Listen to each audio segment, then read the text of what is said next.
you're a product reviewer, you're a YouTuber, and people say, hey, she's making great content about WordPress. She's writing great blog posts. He's doing some amazing reviews. Let me reach out to that person and get my product or service front and center with their audience, okay? And that's totally cool. It's totally fine. It's just people have to level it up. You just got to level it up a little bit more. And by leveling it up, it might actually just come down to caring a bit more. One should care a bit more when they're doing outreach. And especially if they're hiring somebody or they're assigning this to somebody on the team to do outreach. So let's just talk about caring, okay? Let's not talk about my terrible handwriting. Let's talk about caring a bit more, which I can understand as a business owner. If I zoom out, there's a lot of folks out there who say, hey, Matt, there's no time to care. We're running a business. It's formulas, it's equations, it's dollars and cents. It's the bottom line. At the end of the day, if I put X into this spreadsheet and calculate it to the Z column, at the end of the day, I should have 28.5% profitability with all of the cogs I threw into this machine. It's fine. But caring can go a lot further in the business.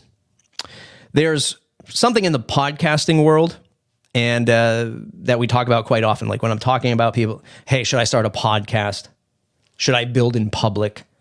Should a founder have a personal brand? Again, don't heckle my handwriting. I've never used this on the live stream before. And by the way, if you have questions, comments, concerns, leave them in as we live stream. If you're a WordPress product owner, please share this out.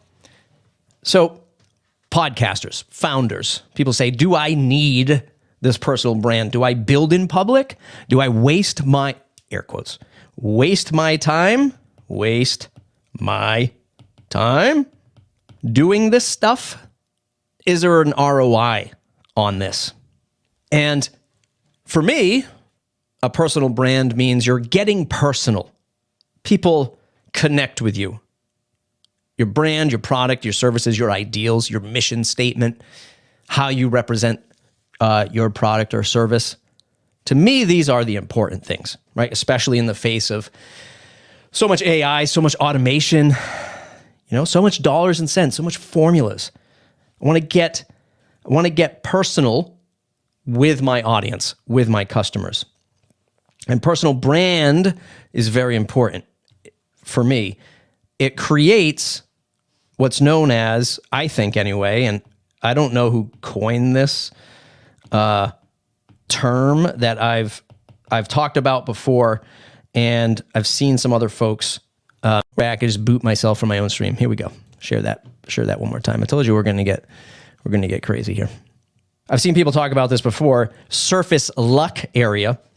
And when you're podcasting, people say, what's the ROI on podcasting? What's the ROI on building in public? Very difficult to measure these things. But the more you show up, the more you do it, it enhances the ability to create more luck for yourself. It's this surface luck area. The more you show up, the more you do things which are difficult, which are not scalable to a degree, especially you as the founder, you as the personal brand. The things that are harder to automate and create and to stand out, you put in the work, you increase this surface luck area. It's not a pay-per-click campaign. It's not SEO. It's not ads. It's not product. It's showing up and doing the work and connecting with others, building that personal brand, creating content, doing live streams, doing podcasts. All of this stuff creates that surface luck area, which enhances your ability to make connections, network with other people, become personal. Personal. Put the personal back in personal branding, right? And all of that is super valuable. You can't measure it. It's hard to measure, but it is valuable to your company, valuable to your audience, and valuable to your brand, right? So I'm going to say How do I change colors here? Green. So this is valuable, but hard. But hard. And when you're somebody doing this, when you're creating that brand, when you're creating content, especially in the WordPress space, where personal brand, where trust is so high, it's not always about views and clicks and size of the audience. At least, it shouldn't be, in my opinion, because this is a very interesting space where a lot of people care about the products and the services that they're recommending, that they're offering, that they're collaborating with. And when you do outreach to brands like myself, let's say like the WP Mayor, like Bob WP, it's important that you understand that personal brand, or even if they're trying to go a step up. Like when I started out in this space, I had a podcast called The Matt Report, mattreport.com, ran that for like 10 plus years. The challenge with that, running that brand from like a real business sense, is it was just me. My name was literally in the brand. And I wanted to remove myself and become, and just build an umbrella brand, a real brand, air quotes, a real brand that disassociated my name and my face with that brand. Thus, the WP Minute was born. But the idea is when you go to outreach to these folks, me, the colleagues that I've mentioned, you have to realize what they've invested into their brand.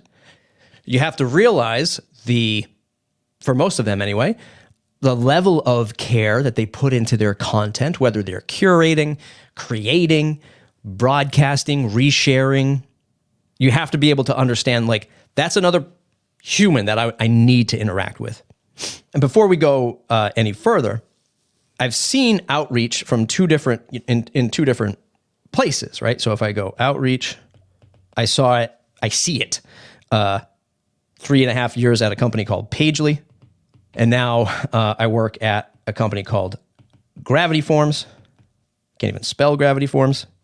And I had my own plugin business, which I won't list here. So I've seen outreach from a B2B sense, and I've seen it from what I'll call the audience perspective. And the B2B side is, hey, I work for Gravity Forms. Maybe I can do, obvious would be like Gravity Kit, Zach Katz from Gravity Kit. Obviously, he's a certified developer at Gravity Forms, but he's another adjacent Gravity Forms business. If I had no idea who Zach was, I would outreach them and say, hey, we got some B2B advantages if we work together, right? There's opportunity here if we work together. That's B2B, adjacent third-party brands working together. Another example would be Gravity Forms and ConvertKit, right? So we're working with ConvertKit on some marketing campaigns right now. B2B, hey, can we cross collab on our podcasts? Have somebody on the Breakdown podcast hosted by me. Can I be on your podcast? Can we share blog posts? There's the B2B side of outreach, which I think is a little bit cleaner. It's a little bit more task-oriented, like a lot of people sort of associate outreach with. And then there's the audience side of outreach, which is how I see it from the WP Minute side, where somebody says, hey, I got a product, you've got an audience, get me in front of your audience, right? You're not collaborating with another marketing person. I'm not going in your newsletter. You're not coming in my newsletter. That's, hey, I want to take advantage of that audience. And that's the issue at hand today.